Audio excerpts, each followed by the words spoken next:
Nós vamos abrir as nossas Bíblias, em nome de nosso Senhor Jesus Cristo, em Êxodo, no capítulo 1. Nós vamos ler a partir do versículo 10. Eia, usemos de astúcia para com ele, para que não se multiplique, e aconteça que, vindo guerra, ele também se ajunte com os nossos inimigos e peleje contra nós e se retire da terra. Portanto, puseram sobre eles feitores, para os afligirem com suas cargas. Assim, os israelitas edificaram para Faraó cidades, armazéns, Pitom e Ramsés. Mas quanto mais os egípcios afligiam o povo de Israel, tanto mais este se multiplicava e espalhava, de maneira que os egípcios se enfadavam por causa dos filhos de Israel. Por isso os egípcios faziam os filhos de Israel servir com dureza. Assim lhes amarguravam a vida com pesados serviços em barro e em tijolos, e com toda a sorte de trabalho no campo, enfim, com todo o serviço em que os faziam servir com dureza. Nosso Pai Celestial, Tua palavra é o poder. O Teu Espírito Santo é o Espírito da verdade que revela a Tua palavra com poder. Nesta noite Tu falas aos nossos corações.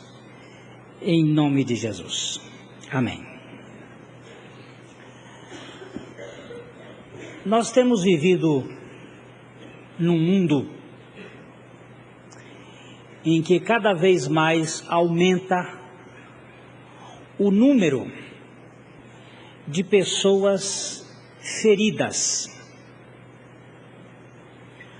Muitas pessoas são feridas com balas, com traumas físicos, mas não é deste tipo de trauma que nós estamos querendo abordar aqui.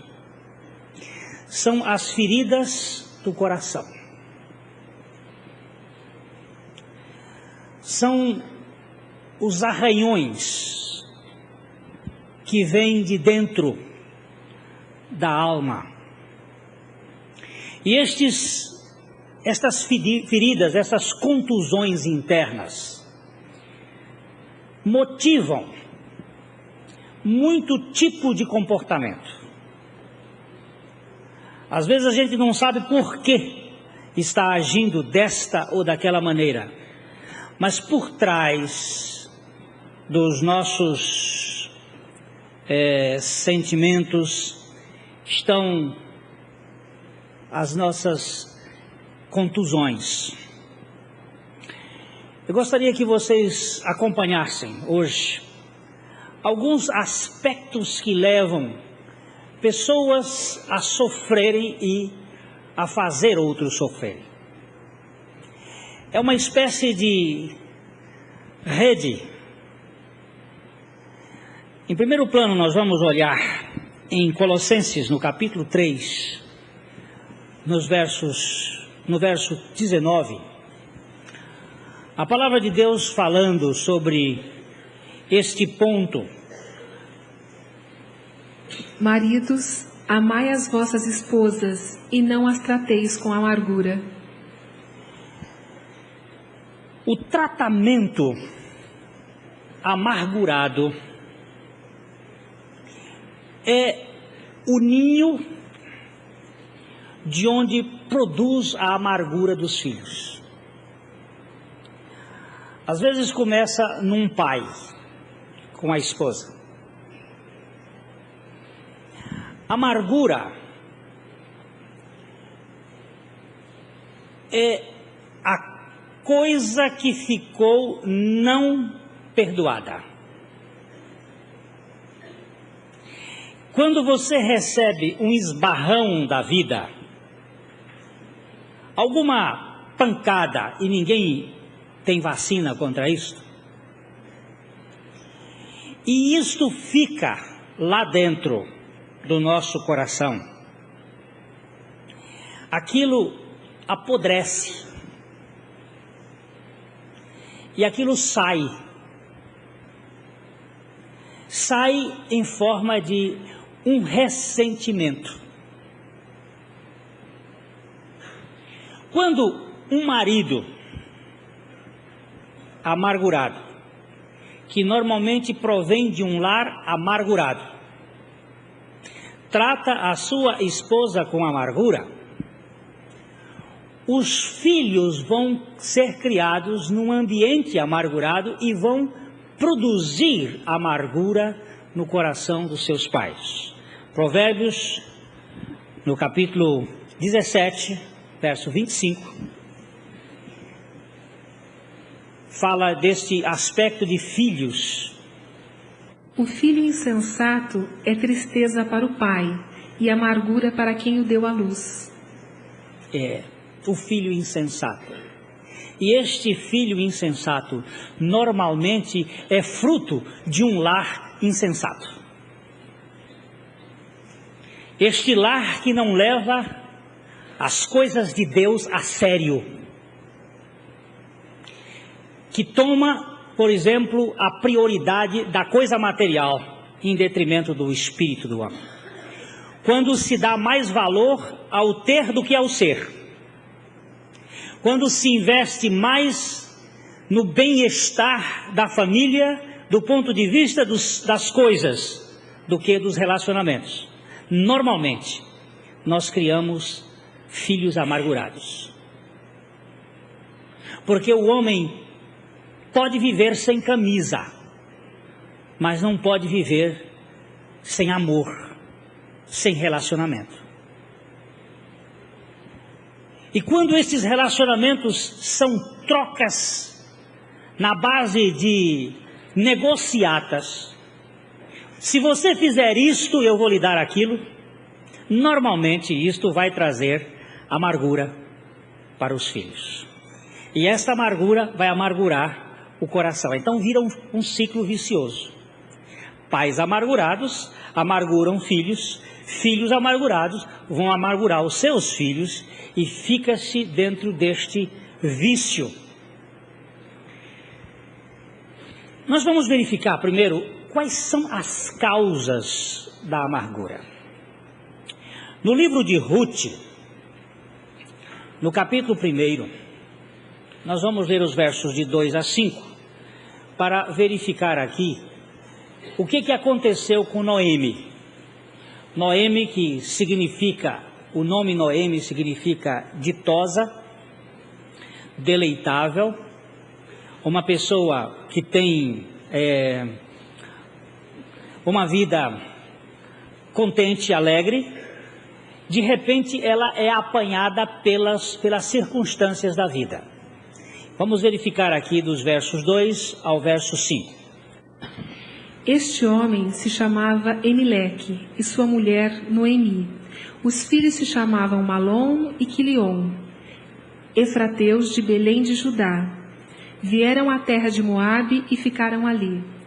Morreu Elimelec, marido de Noemi, e ficou ela com seus 2 filhos, os quais casaram com mulheres moabitas.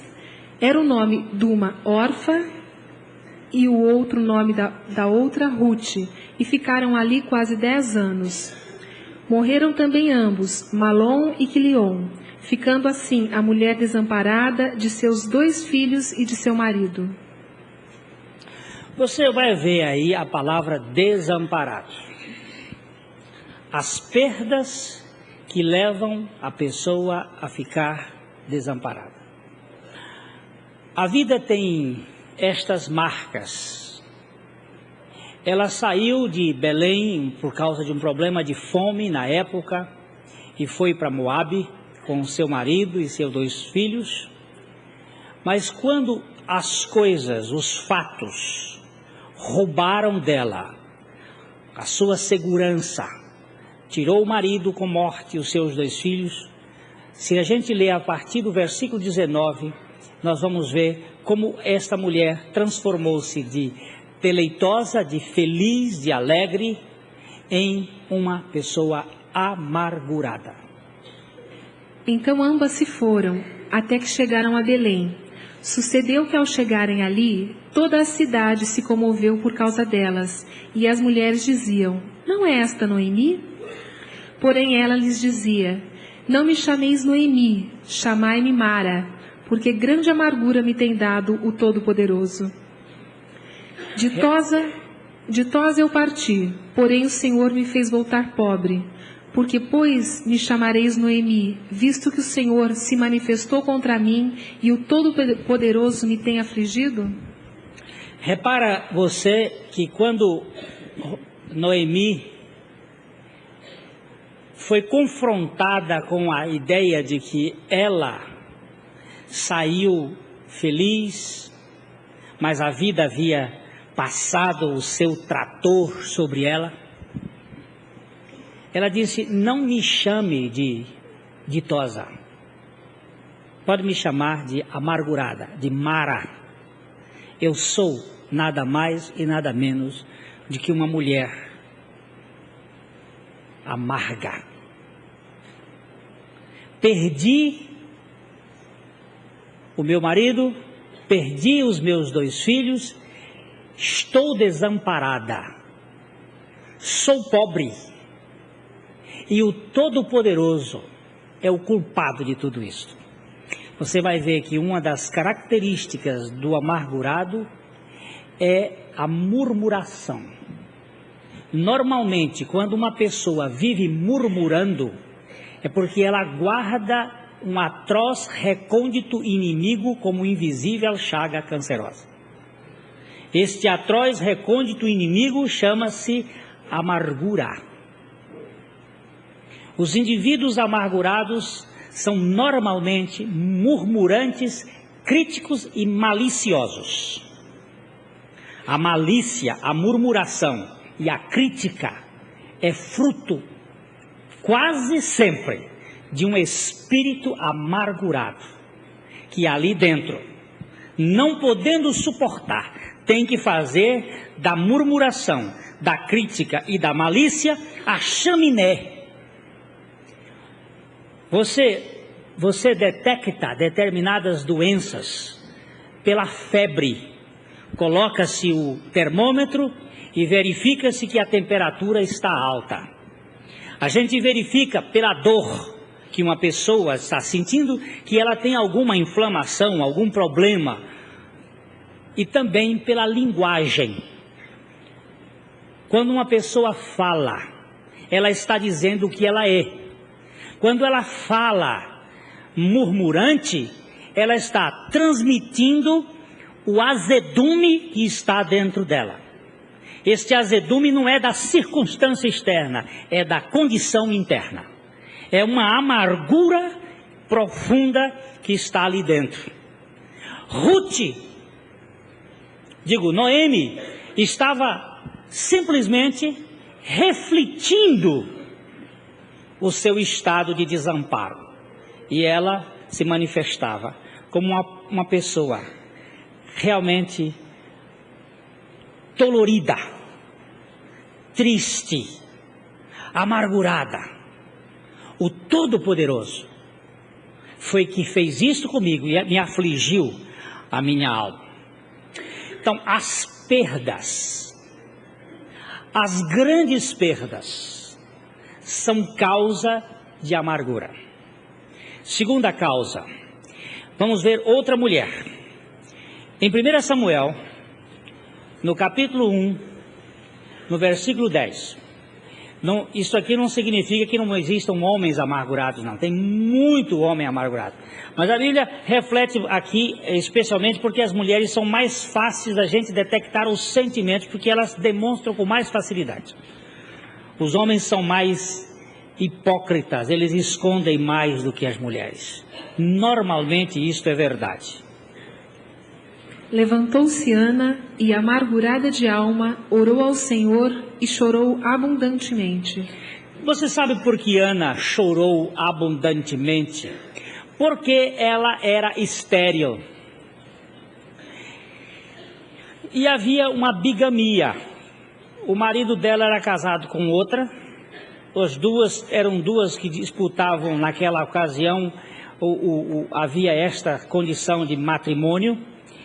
E a sua rival Penina era pródiga, tinha bastante filhos. E uma mulher estéril para a época era considerada como um objeto, como uma coisa, não deixava descendência. E apesar do marido de Ana amar muito a sua mulher, o amor dele não era suficiente, ela queria ter um filho, de todo jeito. São as necessidades profundas, as carências, não simplesmente as perdas, mas as carências, as necessidades, aquilo que eu gostaria. E ela foi perante o Senhor e perante o profeta, lá onde estava a casa, o tabernáculo, e começou a orar. E ela orava, e ela dizia, os seus lábios se moviam, mas as palavras não saíam. E o profeta a teve como uma bêbada, como uma pessoa embriagada. E no verso 15, ela reflete dizendo isto ao profeta. Porém Ana respondeu, não, Senhor meu, eu sou mulher atribulada de espírito, não bebi nem vinho nem bebida forte, porém venho derramando a minha alma perante o Senhor. Ela disse, eu não sou uma filha de Belial. Filha de Belial significa, no Velho Testamento, filha do diabo, filha do maligno. Eu sou apenas uma atribulada ou amargurada de espírito. A vida me plantou uma circunstância que eu não aceito. Eu estou numa posição que eu não aceito. E aqui é o outro lado. A falta de aceitação das circunstâncias da vida. As perdas, as grandes necessidades e a falta de aceitação. Normalmente, eu estou sempre usando essa palavra, porque não se pode generalizar. As pessoas têm coisas que não gostam. Por exemplo, eu gostaria muito de ter olhos azuis. Não os tenho, e isto foi fonte de frustração durante muito tempo. Já fizeram até gozação comigo sobre a minha barba. Eu sou, como dizem na forma coloquial, imberbe. Né? O Paulinho me fazendo uma gozação. Se eu tivesse barba, eu seria barbudo. Podia chamar de Lula, que não fazia questão. E isto foi fonte de frustração para mim durante muito tempo. Até que Cristo viesse fazer uma obra no meu coração, que eu gostaria de ter um cavanhaque, uma barba bem cheia. Não posso ter.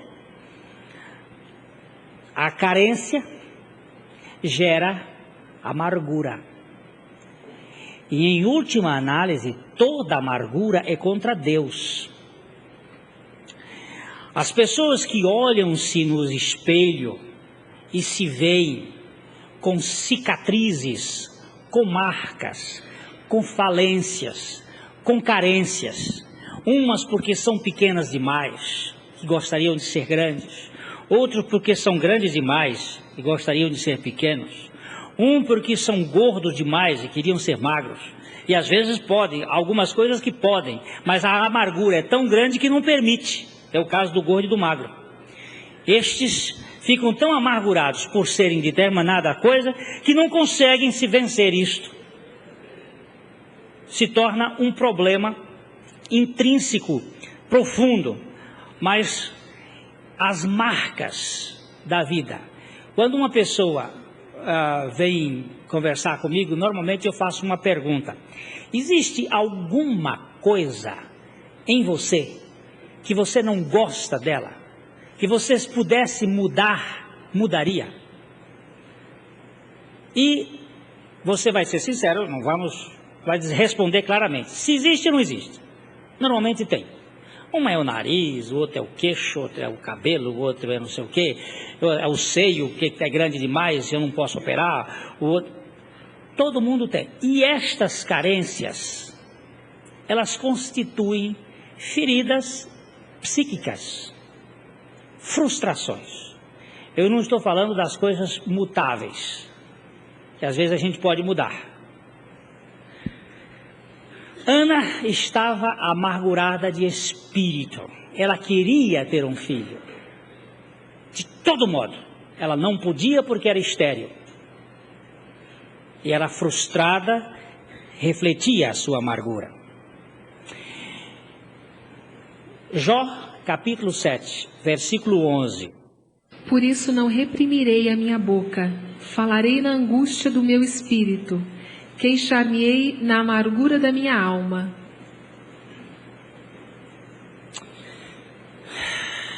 Jó estava realmente refletindo de que tudo aquilo que ele tinha acontecido nele, ele não gostaria de ter acontecido, e ele estava revoltado. A fonte desta amargura é a justiça própria.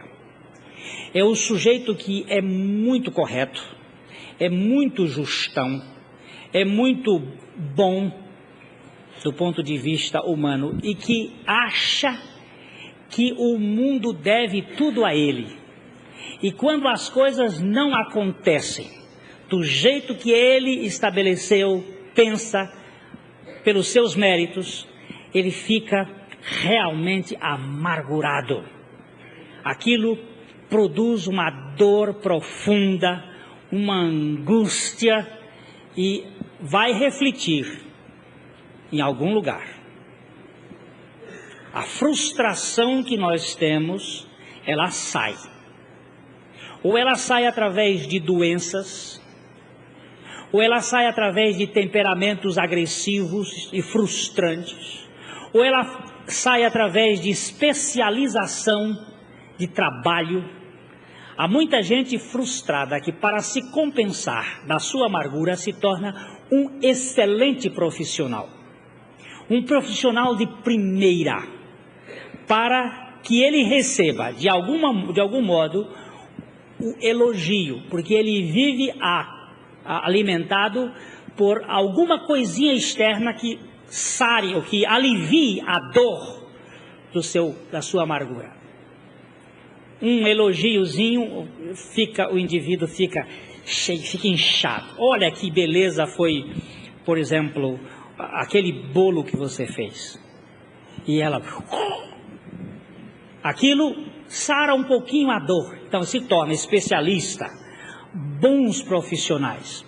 Mas é engraçado isto, eles são bons profissionais de dia, mas de noite, quando vem a solidão, eles procuram os lugares escusos para dar vazão ao sentimento da angústia. E aí acontece coisas estranhas, que de dia ele é o médico e de noite ele é o monstro. E você vai ver isso aí na história do cotidiano de cada dia dos jornais. Grandes pessoas, fabulosas pessoas, dignas do maior comentário, mas ele guarda uma grande amargura. Jó era um amargurado. No capítulo 10, no versículo 1 de Jó, ele transmite na sua murmuração a dor da sua amargura. A minha alma tem tédio à minha vida, darei livre curso à minha queixa, falarei com a amargura da minha alma. Ele começa então a refletir a dor que está dentro dele, a dor que espuma, aquela coisa que vai enchendo, que ele não suporta mais, que não consegue sopitar, sepultar. Ela está ali e ela vai sair.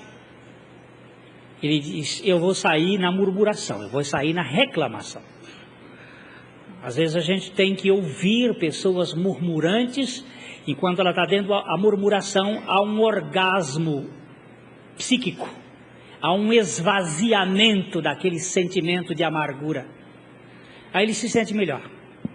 Eu tenho acontecido muito isto com pessoas que chegam, pastor, eu queria que o senhor me ouvisse, eu quero marcar uma hora, e eu fico lá sentado ouvindo com a mão no queixo, durante uma hora, e a pessoa vai embora, eu não digo nada, não disse nada. Passados uns dias, ele disse, mas foi tão bom, foi tão precioso aquele dia que eu estive lá, como o senhor me ajudou. Fiquei pensando, o que eu fiz? Eu apenas aluguei meus ouvidos para ser pinico. Mas nós temos que ser o vomitório de tantas dores que existem por aí.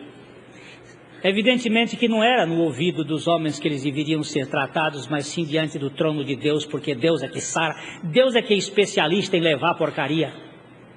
Deus é que é especialista não só em levar, como perdoar totalmente e livrar o homem de todas as suas angústias. E fazer com que a coisa sare de dentro para fora. Mas enquanto elas não entenderem isso, elas vão pensar que você e eu seremos instrumentos de Deus. Pode ser que seja. Se Deus quiser usar assim, será usado. Mas não é através de homens que as coisas vão acontecer, mas através da graça profunda de Jesus Cristo. Eu encontro então estes motivos. A dureza das perdas. Você viu que o texto que nós lemos no início, o povo de Israel se amargurava pela dureza com que era tratado. A dureza das perdas, a dureza dos desejos e o medo da zombaria, a dureza da vida para um espírito rico de justiça própria. Normalmente, são as causas que estão por trás da amargura que nós temos. E eu quero dizer, até assim com certa força de expressão, nunca conheci uma pessoa que não tivesse pelo menos uma amargura. E até para reforçar este ponto aqui, eu gosto da expressão de Dr. Freud. Certa ocasião perguntaram a Freud, este mundo está louco, esse mundo está doido, onde é que a gente pode ir, qual é o lugar que a gente pode ir que não encontre louco? E Freud disse, eu quando quero ir para um lugar onde eu não encontro nenhum louco, eu me tranco num quarto sem espelho. A resposta do Dr. Freud é muito arguta, porque se eu olhar no espelho eu vou ver Nós temos as nossas mágoas. A vida tem aprontado com muitos de nós. Seja através de pais que, por sentimentos de frustrações anteriores, abusam sexualmente dos seus filhos. Eu tenho muitos casos destes. Irmãos,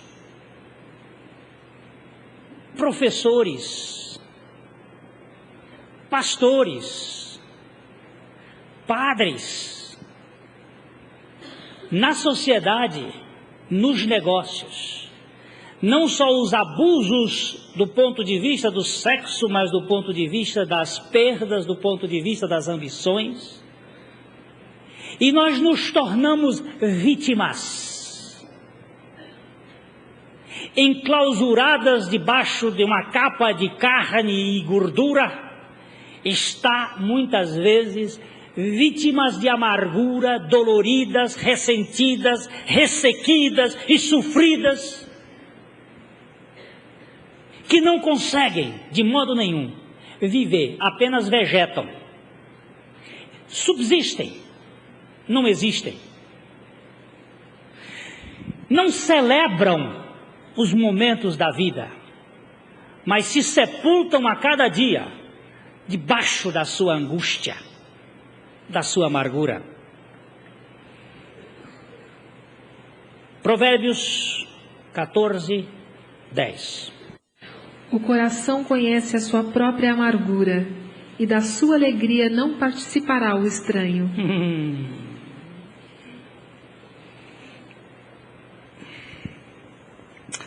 Nós muitas vezes não podemos enxergar o tanto que uma pessoa é amargurada, mas o próprio coração da pessoa participa da sua própria amargura. E às vezes nós conhecemos pessoas ainda muito pequenininhas, já trazendo as raízes da amargura. Não se trata das pessoas mais velhas. Evidentemente que quanto mais vão passando os anos, e esse assunto não é tratado com honestidade e sinceridade, mais aumenta. Por isso, a velhice costuma ser um lugar tão triste. Os velhos costumam ficar tão assim perplexos. Quando eles olham para trás e veem as suas faltas de realizações e os acontecimentos que não foram do jeito que eles pensam, começam a se angustiar e olham aquilo com um sentimento profundo de amargura. Não tem a alternativa, a saída da vida. Eu conheço muitas pessoas que morreram de câncer, que não tem outra etiologia, não tem outra origem, que não tem outra causa, senão um espírito amargurado. Eu conheço muitas pessoas que sofrem de coluna, que não tem outra causa, senão um espírito amargurado. Normalmente os espíritos amargurados atacam pontos fundamentais, e um dos pontos fundamentais são os ossos e as defesas orgânicas. Eu não estou dizendo que aquele que teve um mau jeito na coluna seja um amargurado de espírito, mas comumente a amargura atinge o esqueleto da pessoa, a segurança. A osteoporose é uma doença mais encontrada nas mulheres. E uma pesquisa recente tem mostrado que mais nas pessoas que guardam ressentimento da vida, daquilo que receberam, as trombadas. E ninguém vive sem trombada. Ninguém vive sem pancada. Seja de mãe, ou de pai, ou de avô, ou de marido, ou de mulher, ou de filho, ou de patrão, ou de empregado, nós estamos a todo instante recebendo contusões. Agora, a maneira como nós vamos reagir a estas circunstâncias é que vai determinar o que vai acontecer conosco. Joni Eareckson é uma jovem que aos 17 anos de idade, mergulhando numa das praias da Califórnia, recebeu o impacto da onda e virou de cabeça para baixo e quebrou aqui na terceira vértebra, ficando tetraplégica. Durante um ano, esta moça ficou revoltadíssima. Ninguém podia se aproximar dela, porque só podendo mexer o pescoço, ela não suportava que a beleza que estava estampada no seu corpo ficasse imobilizada a um pescoço. E com toda a sua amargura, ela envenenava todo mundo que chegasse por perto. Mas um dia alguém, com o amor de Deus ao seu dispor, aproximou-se de Eareckson e trouxe o Evangelho que liberta. E ela, ganhando a graça do Evangelho, foi submetida a um tratamento fisioterapeuta e conseguiu, depois de um esforço de mais de 2 anos, fazer este movimento. Ela mobiliza o braço só nesta posição. Mas nesse meio tempo, ela foi treinada a pintar. E ela pinta quadros. Com a boca, segurando o pincel, ela pinta. E depois ela assina os quadros com as letras P.T.L. Mas o nome dela é Joni Eareckson. E ela assina o quadro P.T.L., que é Praise the Lord. Louvado seja o Senhor. Eareckson hoje é uma motorista exímia, e eu conheço um pastor, meu amigo, que andou com ela num carro devidamente preparado, em que ela apenas digita. Ela não pode fazer nenhum movimento, ela dirige digitando. Direita, esquerda, direita, esquerda, direita, esquerda, direita, esquerda, para frente, para trás. Numa cidadezinha de Los Angeles, onde tem mais carro do que todo o estado do Paraná. Los Angeles tem mais carro do que o Paraná inteiro. E ela sai andando naquele trânsito a 55 milhas por aquelas estradas e contentemente pregando o Evangelho. E ela disse uma coisa: Deus transformou a minha amargura em grande alegria, quando Ele veio preencher o vazio do meu coração. Transformou a minha amargura em grande alegria, quando Ele veio preencher o vazio do meu coração. O ser humano é um ser muito suscetível às amarguras. Elas às vezes estão disfarçadas. Elas estão disfarçadas em espíritos de piada. Muito comum você encontrar pessoas efusivas, piadeiras, piadentas, piedosas, pessoas que estão assim alegres, e elas, aquilo tudo é para manter você distante dela. Você não pode se aproximar, porque se você se aproximar dela, vai encontrar uma pessoa macambúzia, semiconflauta, aquele tipo. O que você tem? Eu não sei. Tem uma falta, tem uma coisa que eu não sei o que é. E o humor, é o que a Bíblia diz, ele se torna em sequidão de estio. É aquele humor árido, aquele que escoiceia no ar. Seu Felicíssimo era um personagem de Campos. Aquele homem estava regando na frente da casa dele. A avó da minha esposa, passando por lá, disse: bom dia, seu Felicíssimo, como vai o senhor? É da sua conta? O nome é Felicíssimo, a alma é amarguradíssima, o humor é insuportável. Eu conheço gente que diz assim: olha, de manhã você não fale comigo porque eu estou horrível de manhã. Eu tenho um humor tremendo.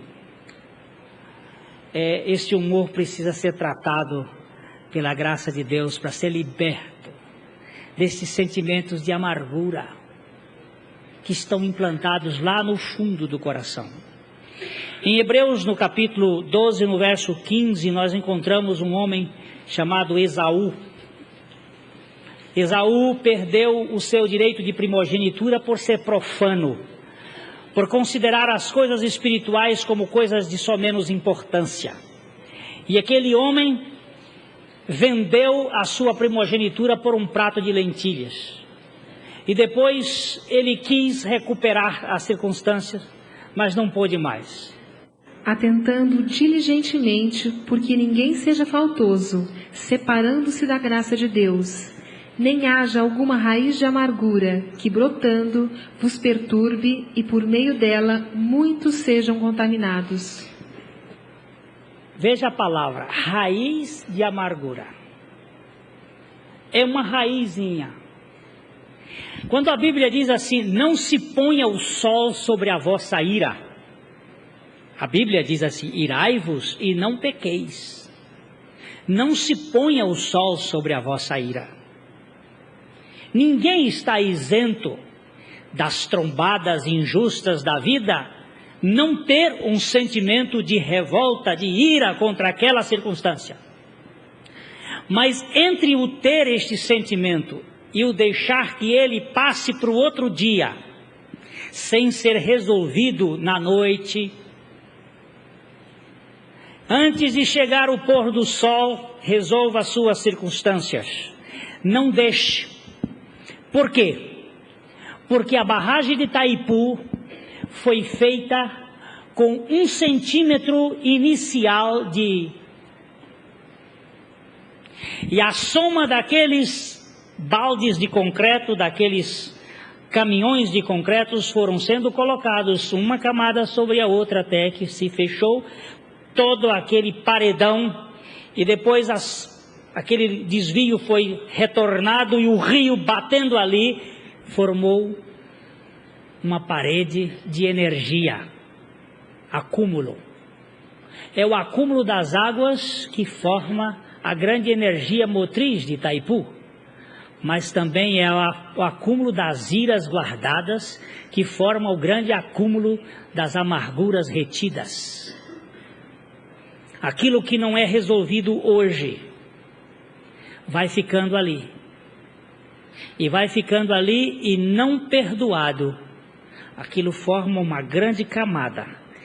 E mais cedo ou mais tarde vai lhe cobrar os juros. E os juros da amargura normalmente são muito caros. Eles cobram o último centavo. Seja numa enfermidade, seja num espírito com humor inadmissível, insuportável, seja nos filhos que se tornam um problema, fruto deste lar amargurado, e às vezes o amargurador sou eu. E quero chamar mais uma outra atenção de vocês aqui. Normalmente macaco não olha para o rabo. E é comum o amargurado não achar que ele é amargurado. E o primeiro remédio para se curar uma pessoa é o conceito, a consciência de que ele é doente. Se você quiser curar se você quiser curar a sua própria situação, peça a Deus que lhe revele se você é ou não é amargurado. E quando eu pedi a Deus, Ele me mostrou que eu era amargurado de espírito, ressentido com a vida. E o amargurado, ele se esconde, ele finge o tempo todo. Parece que você é a pessoa mais feliz, mas não é. Você sabe lá no fundo. Vimos aquele texto de Provérbios que ninguém participa da alegria dele. Participa da máscara. Está escondido ali um sentimento profundo de amargura.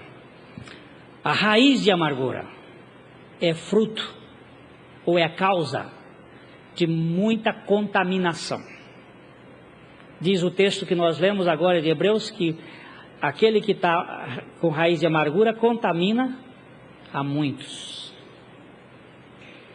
Não é prudente. Por que que os médicos proíbem visitas a pessoas em estados extremos? É porque a presença de uma pessoa amargurada é capaz de matar o outro na hora. Eu já tive uma vez de chegar no hospital evangélico aqui de Londrina e uma senhora que estava muito enferma, mas uma enfermidade que poderia perfeitamente, e como pôde, sair daquela circunstância. E quando eu cheguei lá, encontrei uma mulher lívida, branca. Ela estava estatelada assim na cama. Quando eu entrei, ela disse: Pastor Glênio, foi Deus que mandou o senhor aqui. Foi Deus que mandou o senhor aqui. Eu disse: bem, se foi Deus, ótimo. Ela disse: acabou de sair, Pastor Glênio, 3 senhoras aqui agora.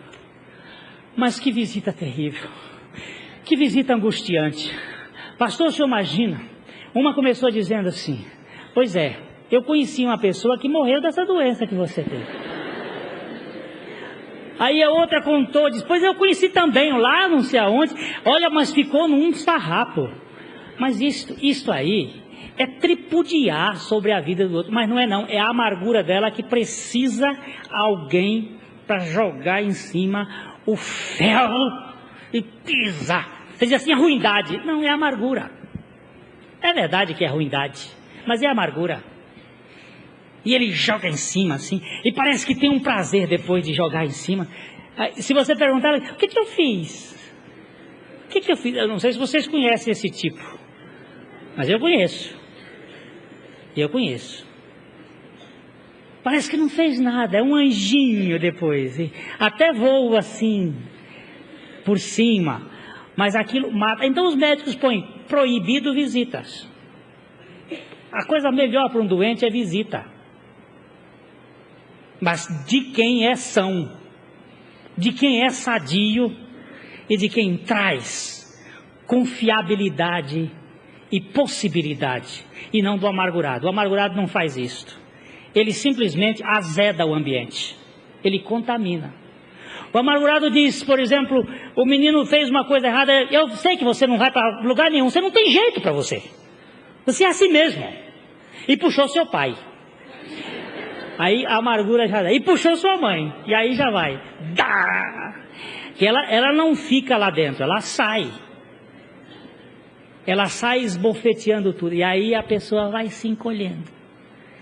Depois é por isso que a Bíblia diz que eu visitarei a maldade dos pais nos filhos até a 3ª e 4ª geração daqueles que me aborrecem. É nesse sentido que essa amargura é passada e vai passando e vai contaminando. Vamos ler esse texto de Atos 8, 22 e 23. Eu vejo que você está dentro de um laço do diabo.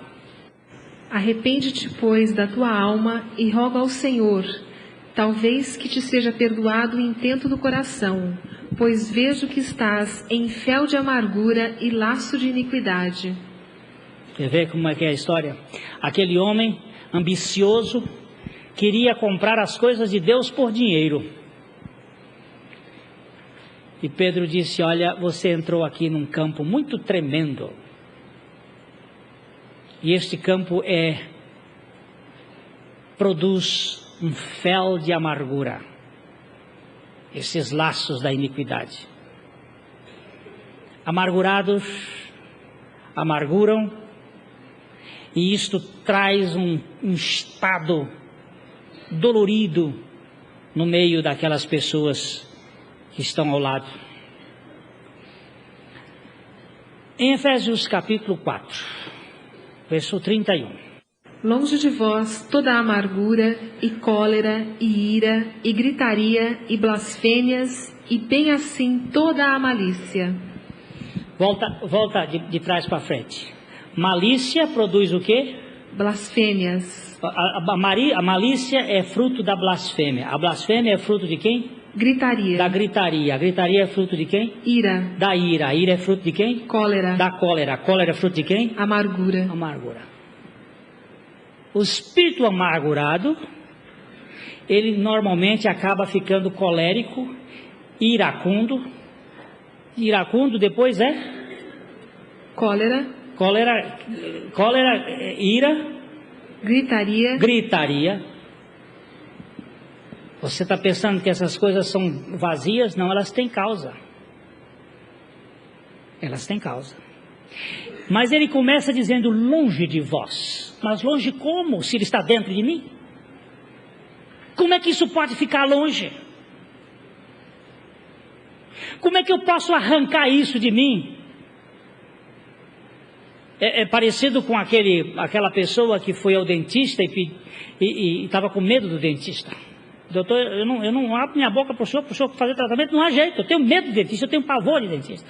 E o dentista tentou de um jeito e de outro, viu que não podia, disse: olha, o único jeito para você tirar esse dente, o dente doendo, o único jeito para você tirar esse dente que está doendo, é você chegar em casa, você pega um arame, você mete o arame ao redor do dente, pega um alicate, torce bem aquele alicate até firmar bem o arame. Depois você vai com a ponta do arame, prega um prego no portigo, assim na porta, assim em cima da porta. Prega, depois amarra o arame ali, enche o buraco de pólvora, risca fósforo, põe dentro da pólvora e sai de perto. Assim passa a dor. Como é que você vai sair de você mesmo com essa amargura? Como é que você vai tirar essa amargura de dentro de você mesmo, se nem reconhecer que você é amargurado é? Esse menino, esse meu filho é assim, eu não sei porquê, eu sei. Meu casamento não está indo bem, eu não sei porquê, eu sei. Lá no emprego as coisas não estão indo dando certo, eu não sei porquê, mas eu sei. Tudo comigo não dá certo, eu não sei porquê, mas eu sei. O principal responsável por tudo isso é você mesmo. E o principal responsável por você ser você desse jeito é a sua amargura, que você alimenta como se fosse uma coisa muito boa. Até diz assim, eu nasci assim, eu cresci assim, eu vivi assim. Gabriela, acha que é muito bom? Não mudo, nasci assim, vou viver assim. Pois é, vai viver assim, vai viver na sua amargura, feliz amargura para você. Agora, quando Deus me revelou que eu era um amargurado, foi precioso eu dizer para Ele, Senhor, na verdade eu tenho muitas mágoas. Mágoas do que fizeram comigo, dos abujos que fizeram comigo. Mágoas dos meus sentimentos de vítima. Eu tenho mágoas, e eu confesso diante do Senhor que eu tenho mágoas do Senhor. Mas o Senhor, por misericórdia, me perdoa pela minha mágoa e opera no meu coração. E lá na cruz, eu vejo como a mágoa é profunda, porque Deus não teve outro meio de ir à raiz da amargura do homem, à profundidade da amargura do homem, senão quando lá na cruz Ele apanhou os nossos pecados e colocou sobre Jesus. No livro de Isaías, no capítulo 38, o verso 17. Eis que foi para a minha paz que tive eu grande amargura. Tu, porém, amaste a minha alma e a livraste da cova da corrupção, porque lançaste para trás de ti todos os meus pecados. Vamos olhar por parte. O rei Ezequias está dizendo, ele ficou doente, que Deus o curou, mas ele está aqui fazendo uma profecia da antevisão da obra de Jesus Cristo. Foi para a minha paz que eu estive em grande amargura. Se você achar que a amargura é má, ela é um diagnóstico, assim como a febre, ela é uma coisa que vai caracterizar que há uma enfermidade, uma infecção. A amargura vai mostrar o quão nós somos sensíveis e melindrosos por causa do nosso ego.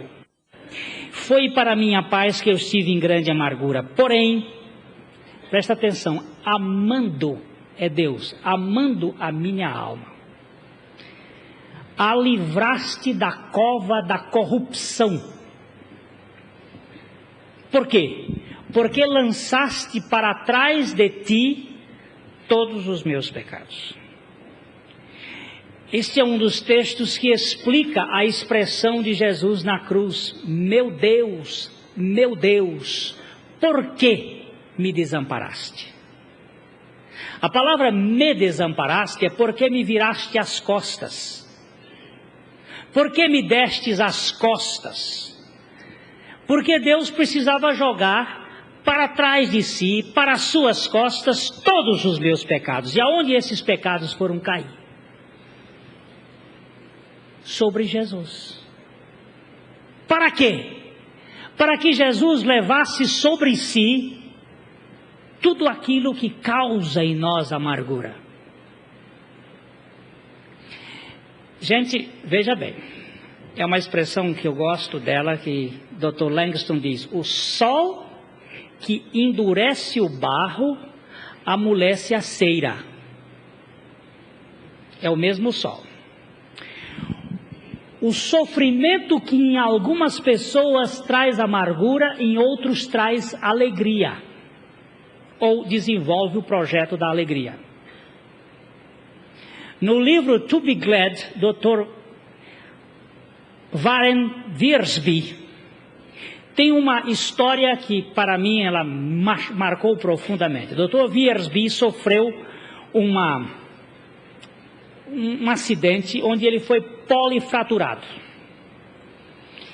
Ele sofreu 17 cirurgias durante 1 ano e 4 meses. Durante um tempo ele ficou pendurado numa espécie de tração, não podia nem botar as costas em cima da cama, ele estava pendurado, só nos parafusos, todo tracionado. E ele recebia toda semana uma carta de alguém que o incentivava a viver. Era uma pessoa que ele não conhecia, e aquela pessoa escrevia uma longa carta, datilografada, e naquela carta aquela pessoa o incentivava, e mostrava o amor de Deus e a alegria. Na semana seguinte, outra carta, e o Dr. Wiersbe diz que já ficava esperando a esposa dele ler aquelas cartas daquele cidadão que o incentivava tanto a viver.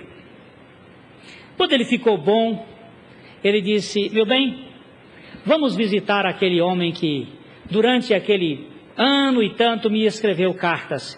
Eu quero conhecer aquele homem me ajudou demais no meu período de convalescença. E pegaram o carro e viajaram 400 milhas, e quando eles chegaram lá, encontraram uma coisa muito esquisita. Era um cego, que tinha as 2 pernas amputadas por causa da diabetes. Ele era um jornalista, morava numa casa com a sua mãe velha que ele cuidava dela. Cego, aleijado, diabético, cuidando da mãe, doente. Ele escrevia e ganhava vida escrevendo para jornais. E ele era um ouvinte do Dr. Wiersbe, que tinha um programa de rádio e pregava lá nos Estados Unidos, e ele ouvia sempre. Quando ele soube que o Dr. Wiersbe tinha sofrido aquele acidente, ele procurou saber onde é que ele estava e começou a escrever para ele, alegrando. E Dr. Wiersbe diz que quando chegou lá, que ele viu aquele homem em cima de uma cadeira de rodas, cego, diabético, e que a felicidade, que a alegria escorria pelo canto da boca, que ele deixava transparecer por aquele pedaço de gente o estado mais profundo de grande alegria. Ele foi para a sua casa. Ele disse: eu fui estudar na Bíblia o que significa alegria. Foi quando ele escreveu esse trabalho que tem o título To Be Glad. Seja feliz, seja contente, seja alegre. E Dr. Wiersbe disse: ali eu encontrei um homem em que as amarguras tinham sido consumidas pela cruz de Jesus Cristo. E onde não há mais amargura, há alegria, há contentamento. Pobre Noemi se tornou tão seca e morreu Mara. Ana chorou diante de Deus e pariu Samuel. E Samuel é exatamente a manifestação de Deus na amargura. É quando Deus se manifesta para o coração amargurado, trazendo esperança e vitória. As amarguras são profundas, mas a cura é ainda mais profunda. Porque onde abundou o pecado, superabundou a graça. Se o diabo é poderoso para manter você amargurado, Jesus é infinitamente poderoso para libertar você da amargura. Se você tem que viver uma vida debaixo da escravidão da amargura, hoje nós estamos dizendo para você pela palavra de Deus, que há um reino de vitória sobre a amargura, que é a vida de Cristo no seu interior. Amém.